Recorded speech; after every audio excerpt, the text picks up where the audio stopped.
thanks a lot. Thank you so much for joining here through this video call. Tell me, what are you seeing? Because there was this article I read in Hindu Business Line which said that the senior living homes are seeing a huge spike. A lot of people are coming. I just wanted to understand because the most vulnerable today are the senior people. What I did want us to be careful about is say that there's a spike because that would imply there's data. And really at this time, there is no spike. It's just a lot of worry and people staying at home. Obviously, there is a lot more conversation around it about how seniors who are living in communities that are designed for them, where there is a team that has got only one agenda, which is to look after them, are in a much better, safer, securer place than they would be if they were staying alone and have dependencies on all kinds of external unknown people, or if they were staying in what is a classical mixed family use community, where the, how should I say, the focus and the priorities may not be only them. I wanted to understand, Mohit, that have you seen, is there some kind of a data or a number, or, sorry for asking this, but have you seen a transformation? Have you seen the impact and the happiness quotient increasing of people who are living in these communities? Any community that you would have lived in has what is called a resident association. Yeah. And anybody who's listening to you and me talk over here and is part of a condominium or stays as part of an association will know that 90% of the time, WhatsApp messages are about what we are not happy about. Yeah. About the politics, about how that person and this person and everything else. What we find in senior living communities, and what I have especially noticed over the last I'd say now 3 to 4 weeks, ever since we put the protocols into place, what we've found is a coming together like never before, right? Where people are working with each other, collaborating with each other, because everybody's got everybody's back, right? And that sense of spirit and community that I'm seeing in all our communities today, right, is really heartening. It is tragic that it needs a threat of perception of this nature to bring people together.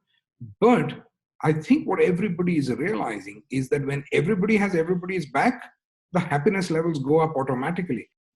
So tell me about the Columbia Pacific community, Yeah.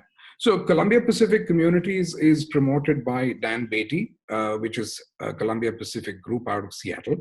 They're the same people who have Columbia Asia Hospitals.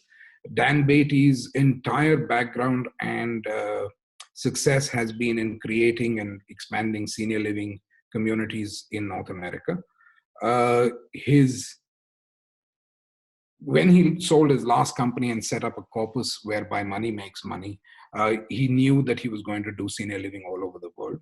He came here 15, 17 years back to set up senior living in India and realized the country was not culturally ready for it, and saw an opportunity in healthcare and set up Columbia Asia Hospitals. That having been said and done, 2 years back, he said it's now time to get serious in India. And when they approached me, I asked them, what's changed culturally in India? And he said that, sitting around a dining table 15 years back, parents and children couldn't have a conversation of moving away from each other and living independently. So I said, but those conversations still don't happen across the dining table. He said that they don't, but the two dining tables are now in different cities, sometimes in different countries. And the conversations are happening on video conference. And therefore the parents are already alone. Now it's a question of whether they should be alone where they are, or whether they should be in a community where there are others with whom they can remain socially engaged. Because loneliness is the biggest downside to this. So really where senior living communities make a real difference is that, you stay healthier for longer, right? So if I were to say, why is in a time like this, everything comes into sharper focus. Remember, it's a zero headache community.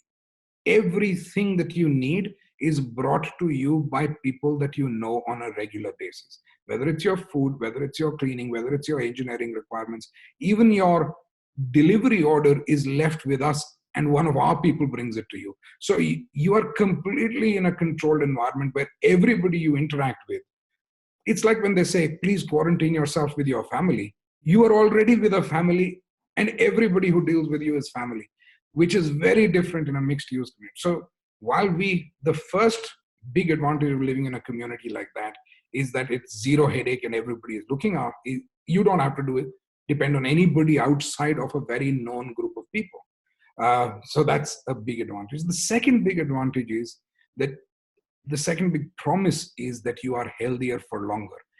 And one of the biggest accelerators of aging is loneliness or social isolation. Think of physical fitness, right? And everybody thinks physical fitness is about the strength and whether you can run far or whatever. But really it is, when you think of the science of it, it is 4 components. The first one is strength, right? Which people younger than me and more in your age group will say, I can lift so much, I can push so much. Mm-hmm. The second one is stamina. How far can you go? For how long? The third one, which now starts to make much more sense to people like me, is flexibility. How much can I bend? How long can I stay bent? Can I do my shoelaces? For ladies, can they plait their hair? Can they reach back, etc.? And the last one is balance. And all 4, you can actually measure where you are today and design programs no matter what age you are. So when people run the marathon at 90, it's not as if they're super people. It's just that these 4 elements have been worked on by qualified people in a scientific manner to get it to a better level than it was. So you can be fitter at 80 than you were at 70, and you can be fitter at 90 than you were at 60. It's about what you've been doing in those years. Now, what we can do at a community, nobody can do sitting at home or in a mixed family. Thank you so much. Very inspired. And I hope everyone in the community remains super healthy. And and that's what we can wish right now. And pray for. That's all that we've got our fingers crossed for. Maybe all pull together. Like we said, panic is not what is required. The Prime Minister said it, precautions, not panic. And I tell you, there is nobody better than our residents to many times guide us on what's the best thing to do. Yeah. Wow. Thank you so much. Thanks a lot.